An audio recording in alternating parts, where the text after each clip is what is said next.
1597년 7월 15일 낮 칠천도 앞바다의 물결이 내 두 눈 아래로 흔들린다. 회색빛 파도가 출렁거린다. 11일 꼬박 11일을 노를 저었다. 한산도에서 출발해 부산 앞바다까지 갔다가 가덕도에서 적에게 기습당해 400명을 잃고 영등포를 거쳐 여기 칠천량까지. 저 아래 갑판에는 겨우 힘을 짜내 노를 젓던 격군들이 쓰러져 있다. 가쁜 숨소리, 신음소리가 바람을 타고 올라온다. 내 귀에는 다 들린다. 전부 다. 물을 깃겠다고 가덕도에 내렸던 병사들, 적의 복병에 당해 도륙당하는 그들의 비명이 아직도 귓가를 맴돈다. 나는 배를 출항시켰다. 그럴 수밖에 없었다. 400명을 버리고 도망친 게 아니다. 함대를 살리기 위해서였다. 그렇다. 나는 통제사다. 한 척 두 척이 아니라 160여 척을 책임져야 한다. 도원수 권율공께서 나를 불러 곤장을 치셨을 때 등짝에 박히는 몽둥이 소리가 아직도 울린다. 탁, 탁, 탁. 부하들이 버려둔 채 도망친 죄를 물으시며 치신 곤장, 그 치욕. 온몸이 부들부들 떨렸다. 분노가 아니라 수치심이었다. 조정에서는 부산포를 치라고 명하시고 도원수께서는 곤장으로 내 등을 내리치시고. 이순신, 그 이름만 떠올려도 목구멍까지 쓴맛이 올라온다. 백의종군 가서 죄인 행세하고 있는 놈, 조정을 속여 명을 어긴 놈. 그런데도 모두가 그를 말한다. 장병들이 그리워한다. 나를 보는 눈빛이 다르다. 존경이 아니라 의심이다. 신뢰가 아니라 불안이다. 안중홍 공이 물었다. 이순신의 후임이 되어 기쁘냐고. 나는 대답했다. 그럼 내가 삼도수군 통제사가 되었으니 이제 그 자리에서 나를 평하겠는가 하고. 하지만 공의 대답은 차가웠다. 이순신은 공이 있어 그 자리에 있었고 공은 운으로 그 자리에 앉았다고. 운, 그저 운이란 말인가? 내가 무능해서? 나도 싸울 수 있다. 나도 외적을 무찌를 수 있다. 부산포만 치면 된다. 그곳만 쳐부수면 모두가 나를 인정할 것이다. 이순신을 능가할 수 있다. 그래서 출전했다. 삼도수군 전부를 끌고 나왔다. 하지만 부산 앞바다는 지옥이었다. 외선 천여 척이 바다를 뒤덮었다. 우리가 다가가면 달아나고 우리가 물러서면 다시 나타난다. 바람이 거세게 불고 물결이 높았다. 판옥선 12척이 물마루를 넘다가 해류에 떠내려갔다. 그대로 서생포 앞바다로 표류해 외적에게 학살당했다. 그들의 비명도 들렸다. 다 들렸다. 격군들은 지쳐 쓰러졌다. 물도 제대로 마시지 못하고 종일 노를 저었다. 손에서 피가 났다. 물집이 터지고 살점이 벗겨졌다. 그런데도 북을 치고 발화를 울리며 앞으로 나가라 명했다.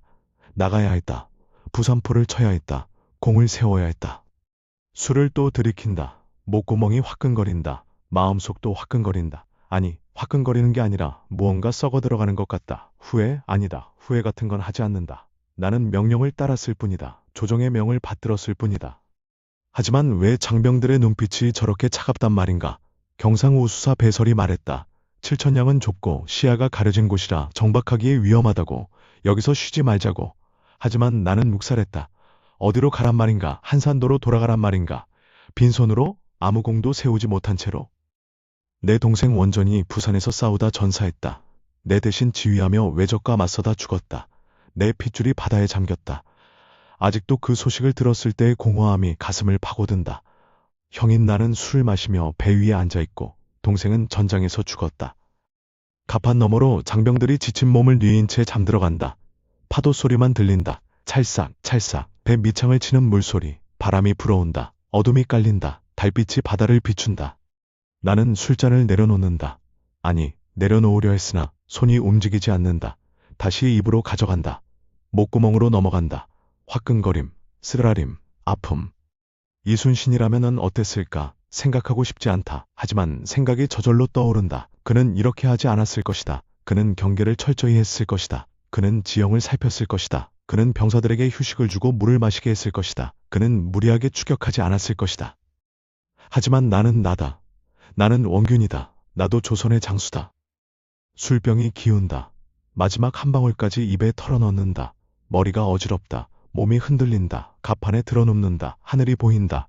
구름 사이로 달빛이 새어나온다. 잠깐 눈을 붙이자. 조금만. 내일 생각하자. 내일은 어떻게든 되겠지. 한산도로 돌아가서 다시 계획을 세우면 된다. 그렇다. 내일은. 눈꺼풀이 무거워진다. 바람소리, 파도소리가 멀어진다. 어둠 속으로 빠져든다. 1597년 7월 16일 새벽 1경. 꿈속이었다. 분명 꿈이었다. 이순신과 한자리에서 만났다. 내가 상석에 앉았는데 그가 즐거운 표정을 짓고 있었다. 말도 안 되는 꿈이었다. 그가 왜 기뻐하겠는가? 나를 무시하던 놈이. 갑자기 함성 소리가 들린다. 아니, 비명 소리다. 눈을 뜬다. 눈앞이 빨갛다. 불빛이 춤춘다. 배가 흔들린다. 일어서려는데 몸이 말을 듣지 않는다. 술에 취해 머리가 무겁다. 주변이 아수라장이다. 병사들이 가판을 뛰어다니며 소리친다. 외선이다. 외선이 들이닥쳤다. 북을 친다. 발화를 울린다. 불화살을 쏘라고 고함친다. 하지만 내 목소리조차 떨린다. 적의 배들이 우리 전선 사이를 뚫고 휘젓고 있다. 작은 배 10여 척이 빠른 속도로 움직이며 불을 지른다. 불길이 치솟는다. 우리 전선 내척에서 시커먼 연기가 피어오른다. 화염이 번진다. 가판 위에 병사들이 비명을 지르며 바다로 뛰어든다. 물에 빠진 이들의 손이 허공을 휘젓는다. 도와달라고, 살려달라고 외친다. 총탄이 날아든다. 탕탕탕. 조총 소리가 귓가를 찢는다.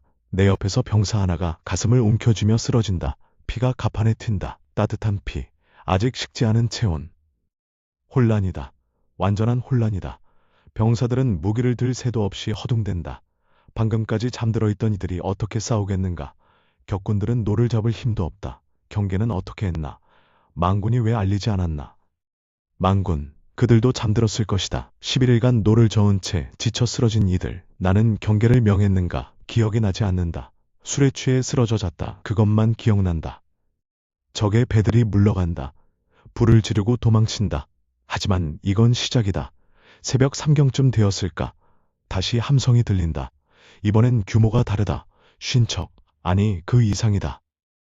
도도 다카토라의 선발대다. 그들이 구름처럼 몰려온다. 포성이 울린다. 쾅, 쾅. 바다가 떨린다. 배가 흔들린다. 물기둥이 솟아오른다. 우리 수군은 배를 세울 수도 없다. 너무 급하다. 날랜 자들은 온천 쪽으로 빠져나가려 한다. 견내량으로 가는 길이다. 하지만 둔한 배들은 미쳐나가지 못한다. 적에게 포위당한다. 불길 속에서 사람들의 얼굴이 보인다. 공포에 질린 눈, 도망치려는 발, 손을 뻗는 팔. 그들이 나를 본다. 통제사님, 어찌해야 합니까? 명을 내려주십시오. 입이 열리지 않는다. 무슨 명을 내리란 말인가? 싸워라? 도망쳐라? 무엇을? 전라우수사 이혁기가 소리친다. 적과 맞서 싸우겠다고. 충청수사 최호도 배를 돌려 응전한다. 그들의 전선 주변으로 외선들이 모여든다. 총성, 포성, 비명이 뒤섞인다. 나는 배를 돌린다. 여기서 죽을 순 없다. 아직 할 일이 있다. 살아야 한다. 춘원포로 간다. 육지로 상륙하면 된다. 거기서 다시 모이면 된다. 재정비하면 된다. 배가 움직인다. 격군들이 있는 힘을 다해 노를 젓는다. 삐걱, 삐걱. 노가 부러질 것 같은 소리가 난다. 뒤를 돌아본다.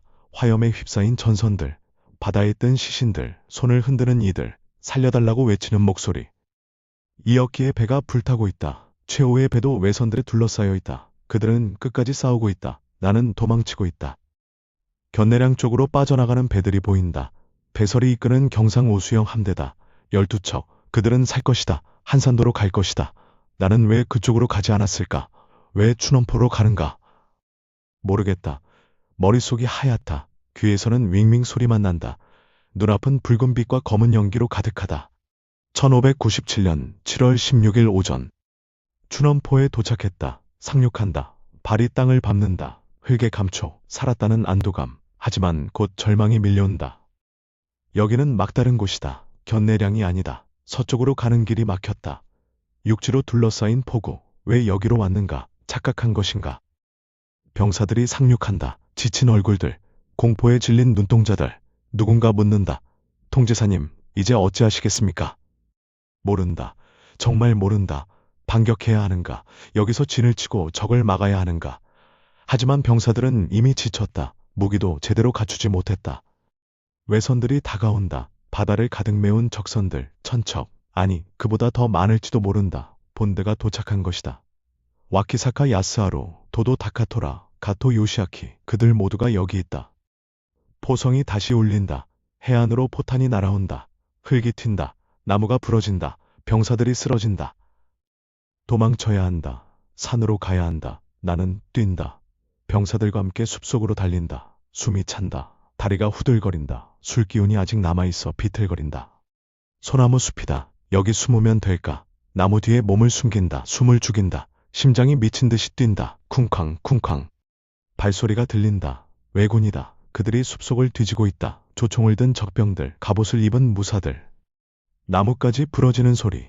가까이 온다. 숨소리가 들린다. 적의 숨소리, 땀 냄새, 피 냄새. 덤불 사이로 얼굴이 보인다. 외병이다. 눈이 마주친다. 칼이 번쩍인다. 아프다. 가슴에 무언가 박힌다. 따뜻한 것이 흘러내린다. 피다. 내 피다. 무릎이 꺾인다. 땅바닥에 쓰러진다. 축축한 흙의 감촉, 나뭇잎 냄새, 피비린내. 하늘이 보인다. 소나무 가지 사이로 하늘이 보인다. 구름이 흘러간다. 파란 하늘, 아름답다. 숨쉬기가 힘들다.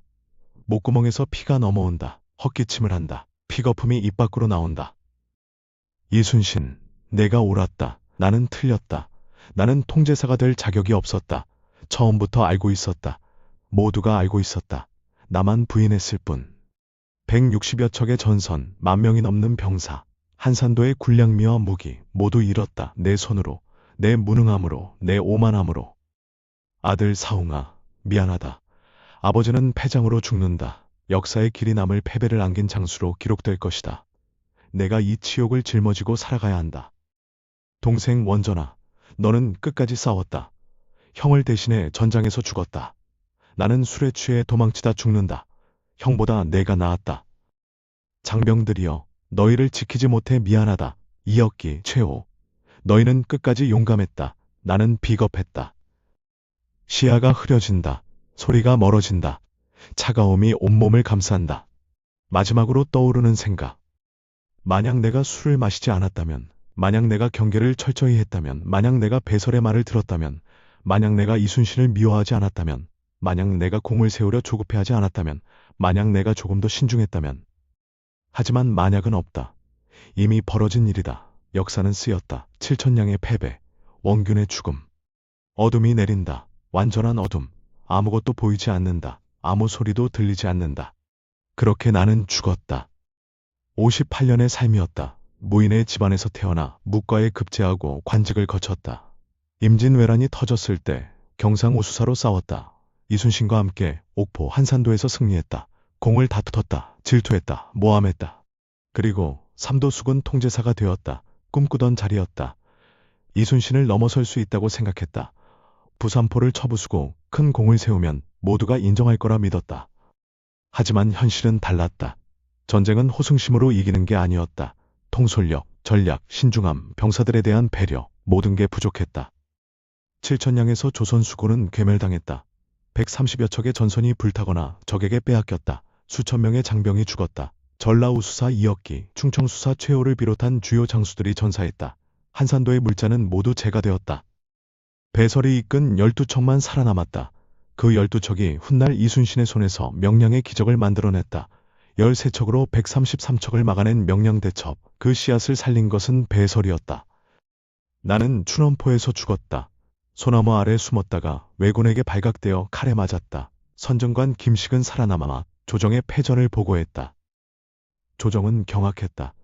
백의종군 중이던 이순신을 다시 삼도수군 통제사로 임명했다. 남은 병력도 전선도 거의 없는 상황에서 그에게 수군을 재건하라 명했다.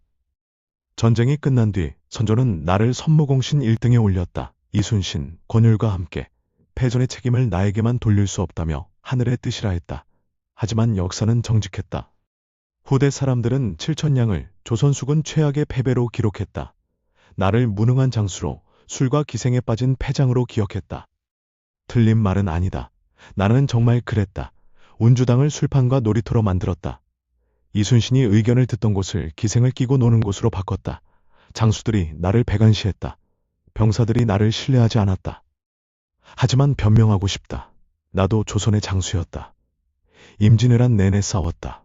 공도 세웠다. 다만 이순신이라는 거대한 그림자에 가려졌을 뿐이다. 조정의 압박도 있었다. 부산포를 치라는 명령, 공을 세우라는 독촉, 곤장까지 맞아가며 출전해야 했다. 진퇴양난이었다. 하지만 이것도 변명이다. 결국 잘못된 판단을 한 건 나였다. 경계를 소홀히 한 것도, 배설의 간언을 무시한 것도, 춘원포로 간 것도 모두 내 선택이었다. 칠천량의 패배로 정유재란의 양상이 바뀌었다. 남해의 제해권이 왜군에게 넘어갔다. 육군 지원이 끊겼다. 전라도까지 왜군이 침입했다. 만약 내가 조금만 더 신중했다면, 만약 한산도를 지켰다면, 만약 견내량으로 갔다면 역사는 달라졌을까? 하지만 만약은 없다. 역사는 이미 쓰였다. 1597년 7월 16일 칠천량에서 조선수군은 무너졌다. 원균은 죽었다. 이것이 내 마지막이었다. 패장으로서의 죽음, 치욕스러운 종말. 하지만 역사는 계속되었다. 이순신이 돌아왔다. 명량에서 기적을 만들었다. 노량에서 최후의 승리를 거뒀다. 조선은 끝내 살아남았다. 내가 무너뜨린 것을 그가 다시 세웠다. 내가 잃은 것을 그가 되찾았다. 역사는 승자를 기억하고 패자를 잊는다. 하지만 패자가 없으면 승자도 없다. 칠천량의 패배가 없었다면 명량의 승리도 없었다. 나의 무능이 그의 위대함을 더 빛나게 했는지도 모른다. 이것이 원균의 삶이었다. 질투와 오만, 무능과 실패로 얼룩진 한 무인의 비극. 하지만 나도 조선의 아들이었다. 나라를 지키려 했다. 다만 방법을 몰랐을 뿐. 칠천량의 팥소리가 아직도 들린다. 불타는 전선들의 비명이 귓가를 맴돈다. 죽어간 장병들의 얼굴이 눈앞에 어른거린다. 이것이 내가 남긴 것이다. 패배와 죽음, 치욕과 후회. 용서를 구할 자격도 없다. 다만 기억되길 바란다.